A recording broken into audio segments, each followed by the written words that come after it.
Are you constantly looking for external validation to make big life choices?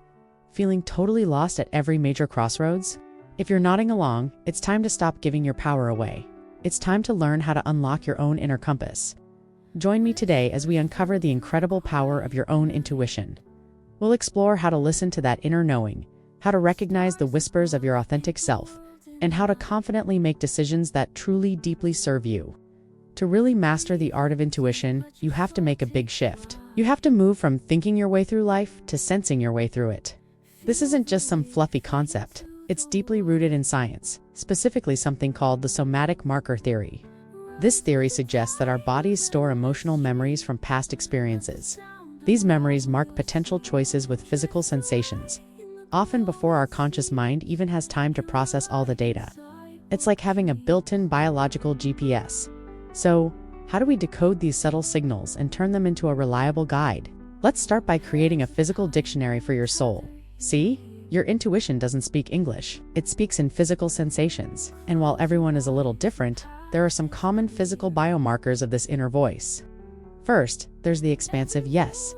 This is a feeling of openness in your chest, a release of tension in your shoulders, or even a subtle feeling of leaning in toward a person or an idea. The emotion that comes with it is usually quiet excitement, a sense of relief, or a grounded feeling of course, it just feels right. Then, there's the contractive no. This might show up as a tightening in your throat, a hollow or sick feeling in the pit of your stomach, or even a sudden chill.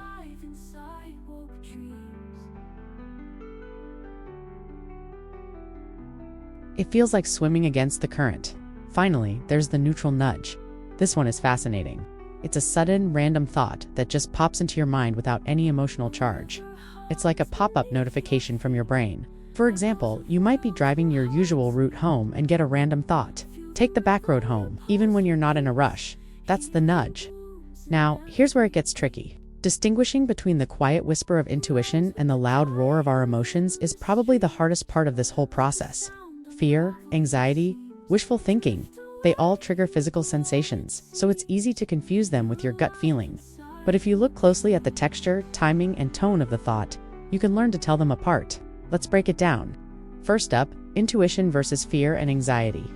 Fear and anxiety are loud, repetitive, and often kind of mean. They loop in your head. Intuition, on the other hand, is usually factual and calm, even when it's delivering a warning. The energy is different too. Anxiety feels like a buzzing, frantic energy, often in your head or chest.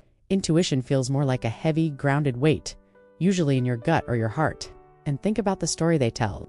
Anxiety spins tales about the future. If I take this new job, everything will fall apart. Intuition focuses on the present reality. This job is into the right path for me right now. Fear paralyzes you and makes you feel small. Intuition is protective and makes you feel wise. Next, let's tackle intuition versus wishful thinking.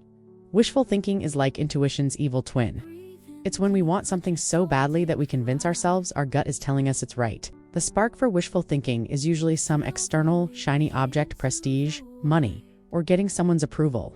The spark for true intuition comes from an internal sense of alignment. Notice the persistence too.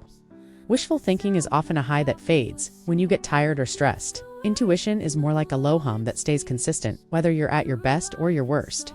In a big tell, wishful thinking usually involves ignoring red flags to keep a fantasy alive. Intuition acknowledges those red flags and the reality of the situation, but without all the emotional drama. To make this even clearer, here's a quick comparison. Think of it like a diagnostic tool. When it comes to tone, true intuition is neutral and matter-of-fact. Anxiety is critical and loud. Wishful thinking is high energy and sugar-coated. Physically, intuition feels centered, with calm breathing. Anxiety brings a racing heart and shallow breath. Wishful thinking feels like a restless dopamine hit. And how do they react to logic? Intuition remains even when logic fails to support it. Anxiety spirals when you apply logic to it, and wishful thinking avoids logic at all costs. Finally, think about how you feel afterward. Intuition leaves you with a sense of resolve. Anxiety leaves you feeling exhausted.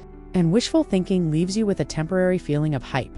If you're still unsure, try the 3-day test. Fear and wishful thinking are emotional weather patterns. They tend to shift. Intuition is the climate. So, if you feel a strong gut feeling, don't act on it immediately. Step away. Observe how the feeling changes after you've had a good meal, a full night's sleep, or a good workout. If the feeling disappears when your mood improves, it was probably anxiety. If it disappears when you get bored, it was likely wishful thinking. But if it's still there quiet and steady after 3 days of varying moods, that is your intuition speaking. And here's a powerful final check, what I call the ego check. Ask yourself this one simple question. If I couldn't tell anyone about this decision, would I still want to do it? If the answer is no, you are likely dealing with wishful thinking or just seeking validation from others. If the answer is yes, you are very likely tapping into your true intuition. Okay, so we've talked about the what, but now let's get into the how.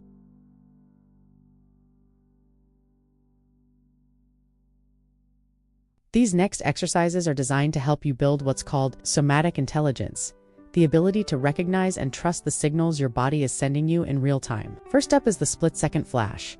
Intuition operates faster than your conscious mind. This exercise helps you catch that initial signal before your inner critic can jump in and censor it. Here's what you do. Ask yourself a simple yes, no question about a minor life choice, like, should I go to this event tonight? Then, answer in less than half a second.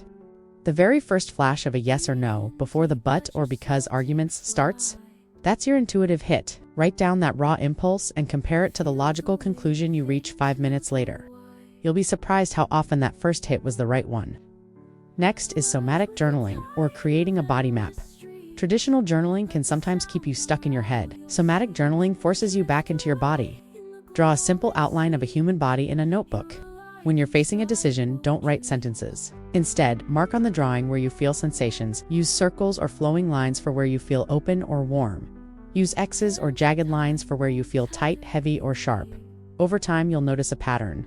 Maybe your true yes always starts with a warmth in your chest, while your fear-based no always starts with a clench in your jaw. Third, we have the coin flip reveal. This isn't about letting fate decide for you. It's about using the coin as a mirror for your soul. Assign option A to heads and option B to tails. Flip the coin. Now, here's the moment of truth. The second the coin lands, ignore the actual result and pay attention to your reaction. Did your heart sink when it landed on heads? That's your intuition telling you that you don't actually want option A. Did you feel a sense of relief? That's your green light. The coin reveals your true preference. Fourth, try mindful observation, or following the invisible thread. Use your daily commute or a walk as a laboratory for your inner voice. Go for a 15-minute walk without a destination. At every corner, don't look at a map or think about the best route. Instead, wait until you feel a pull toward a certain direction and follow it. You are practicing following a nudge that has no logical stakes. This builds the neurological pathways you need to follow a nudge when the stakes are high. And finally, the 3-breath calibration. Before you check your phone in the morning, respond to a high-stakes email or enter a meeting. Do this 30-second check-in. On the first breath, focus entirely on the physical weight of your body in the chair or on the floor. Ground yourself. On the second breath, scan your gut and chest. Is there any static or tightness there? Just scan. On the third breath, ask yourself, what is my true temperature on this situation right now? And just listen for the answer. Think about how this can change your daily routine. Instead of grabbing your phone and checking emails first thing, you could sit for 2 minutes and ask, what is my real priority today? Instead of just weighing pros and cons on a spreadsheet, you can do a 60-second body map check.